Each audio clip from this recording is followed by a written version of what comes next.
Hello, TM24 here, and we are back with some more Marvel Snap content. If this is your first time finding the channel, welcome. I hope you find this video informative and entertaining. If you're coming back, thank you. I appreciate you continuing to watch the videos. My llama here appreciates you.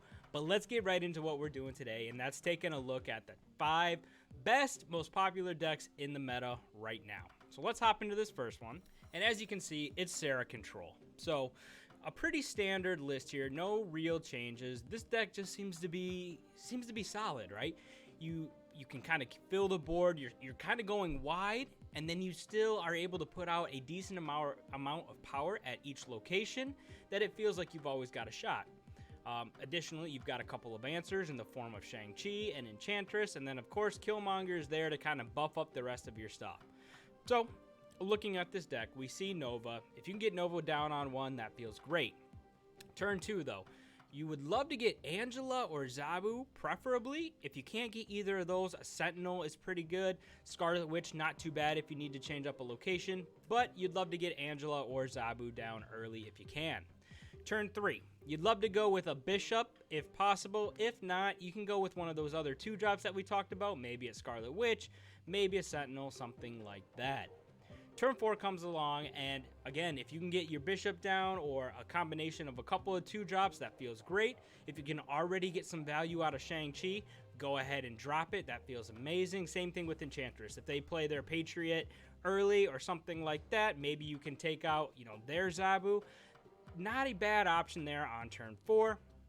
Turn 5, of course, is the main girl. It's Sarah. You want to get her down to get those discounts so you can play as many cards as you can on turn 6, while also factoring in your answers. And then, like we said, turn 6, you're coming through your Shang-Chi in if you need to, Enchantress if you need to.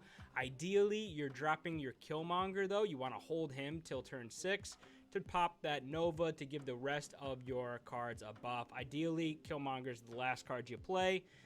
If not, that's all right. You've also got the combination of Mysterio Hit Monkey for a nice dump of power there.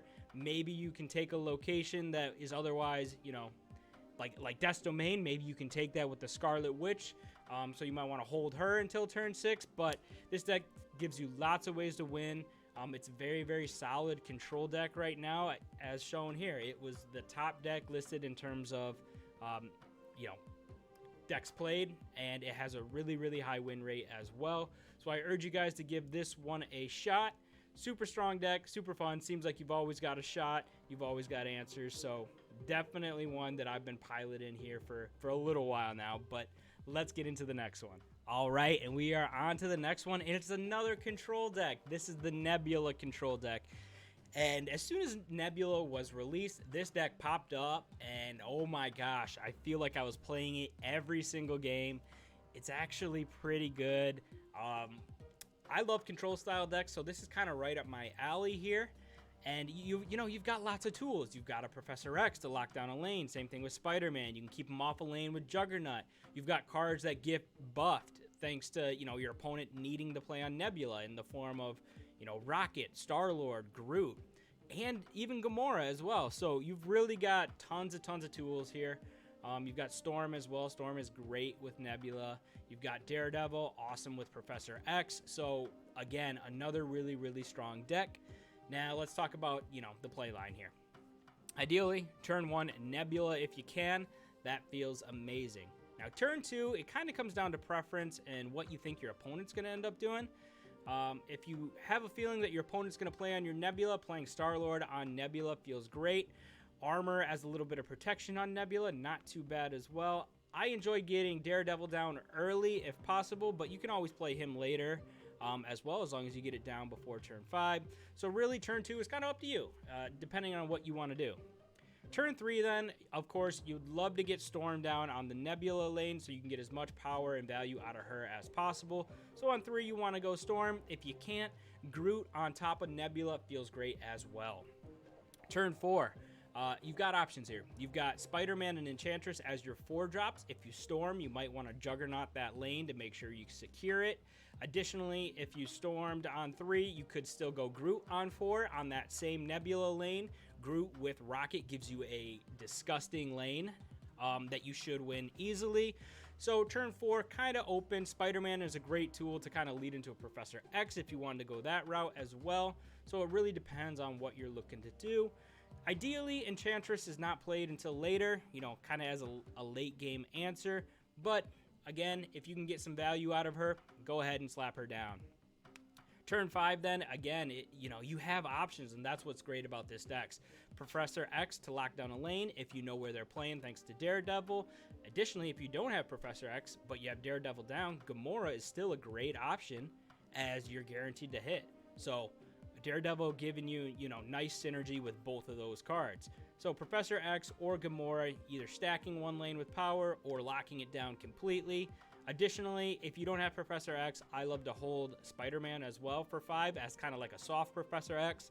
Yes, Dr. Doom and things like that can get to it, but, you know, that's a risk I'm willing to take knowing that I can play on that lane and they can't. And then turn 6, you're doing whatever you can to win the game. If you've already locked down a lane with Professor X, great. If you've dropped Gamora, maybe you need to armor her to, you know, ensure Shang-Chi doesn't come through. Maybe it's time to drop your Enchantress along with, you know, a Rocket or a Star-Lord to kind of get some last-minute power out there. Really, it just comes down to whatever you need to do to win the game. Again, I love control decks. This is one that I have enjoyed playing. Feels really, really solid, and you can definitely climb some ranks with it, so give it a shot. But let's go to the next one here. All right, and we are back with an oldie and a goodie. It's Death Wave. So we all know how this works. You've got your Destroy package with Death, Arrow, She-Hulk. The newish kind of inclusion is Dr. Doom, and it is a great inclusion given today's meta. So we'll kind of run through these again real quick. Turn 1, Squirrel Girl or Yondu feels fine.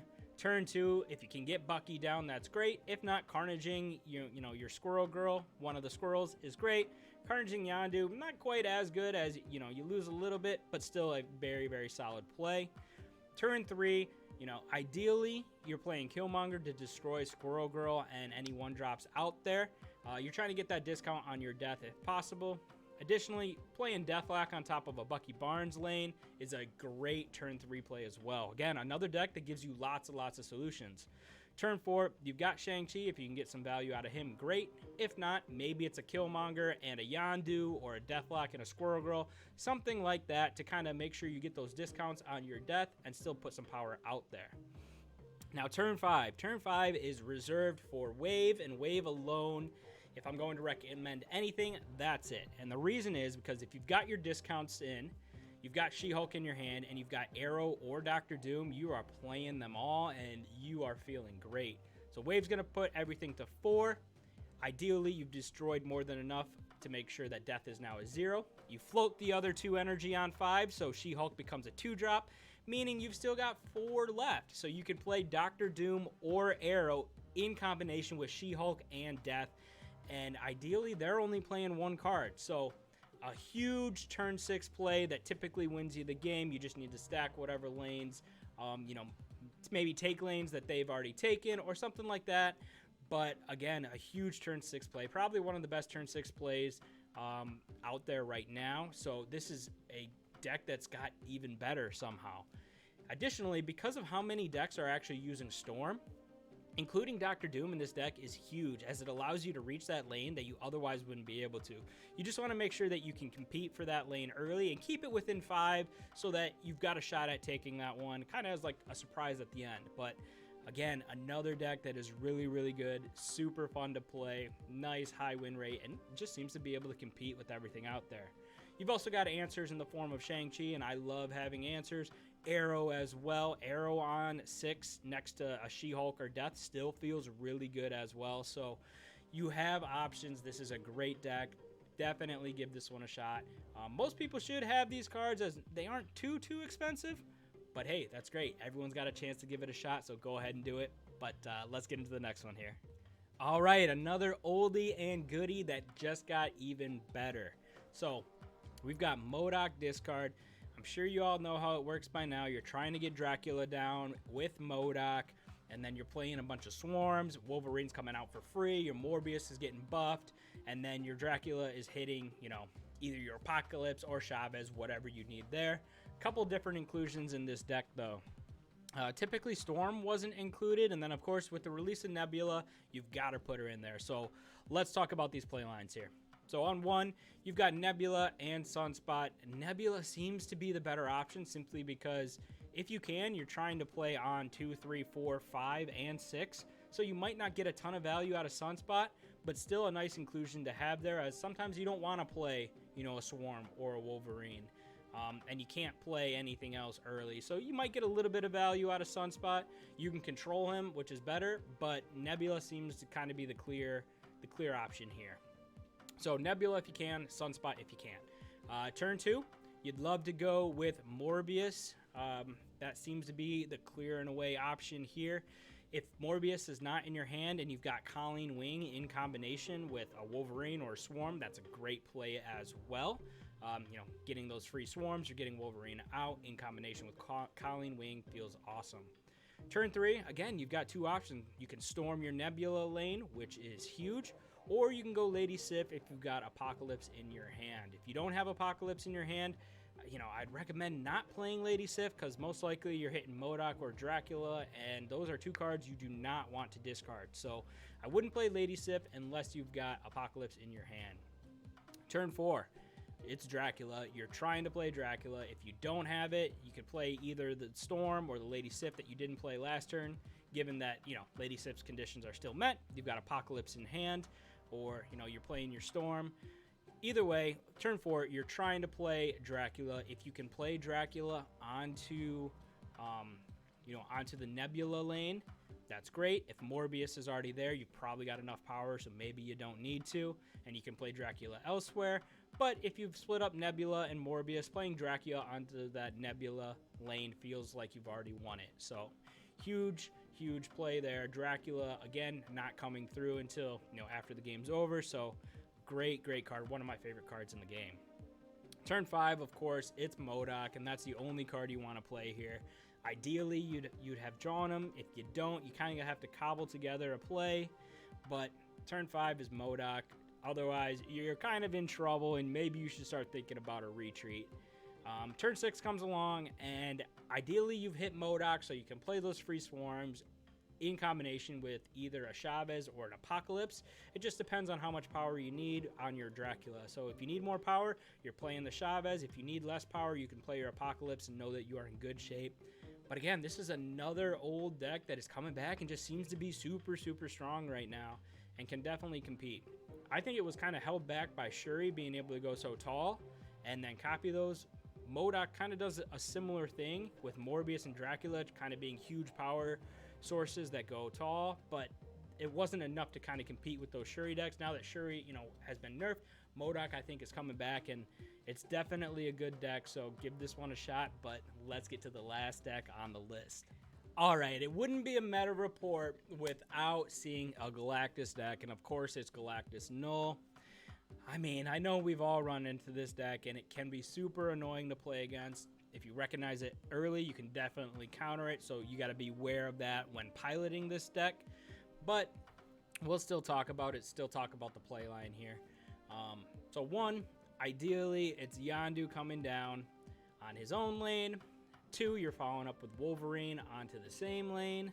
Turn 3, I'd love to go Electro, ideally onto the same lane, and then Doc Ock on turn 4, coming through on the exact same lane. And then you've got 2 free lanes. You know, that one lane is already filled up, so you don't have to worry about something, something pulling you over there. Not that they'd be able to. I guess it's only 4 power, but if, you know, you didn't get Electro down on 3 and instead it's Wave, you've got different play lines here. You're trying to protect your Galactus to make sure that you can get it down while also pulling out their cards and making sure that there's a ton of power down so that your Null gets buffed. So ideally turn 5 is Galactus, and then if you've got Null, Death, and that's enough right there. If you have just Null, typically you win. If you have Death and maybe like a Shang-Chi, something like that, that's great. If you've already got Wolverine down, you're only going to have 2 slots left. If you don't get Wolverine down, you've got 3, but ideally you're playing your Null and Death, or, you know, maybe you need to play just a Destroyer or a Chavez in combination with the Death. it really depends on, you know, how the game has played out. So the other line is, let's say you don't hit anything till 3, and 3 is the best you can do. Getting wave down and then Galactusing right away is my preferred play line. That way you can go Spider-Man on turn 5 and lock them out, and then it's all up to whatever you've got left to win the game. If they put power down, you can Shang-Chi. If they didn't, you can drop, you know, ideally a Destroyer or a Chavez in that case. But, I mean, you guys know how to play Galactus by now. Again, it's a pretty strong deck. I do feel that once people realize it's a Galactus deck, it's a lot easier to play against.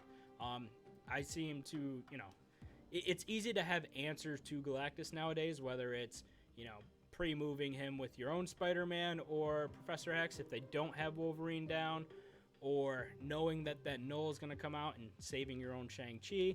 Of course, if Doc Ock comes out and kind of pulls their hand away, they're kind of left with options, so it feels like it's kind of, you know, if you can get Doc Ock down, you've got a great chance of winning. If you don't, you know, you're a little bit scared, but you still feel pretty good. So those have been the 5 most common best decks in the meta right now.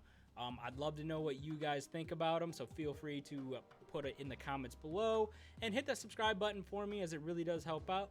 But until next time, have some fun.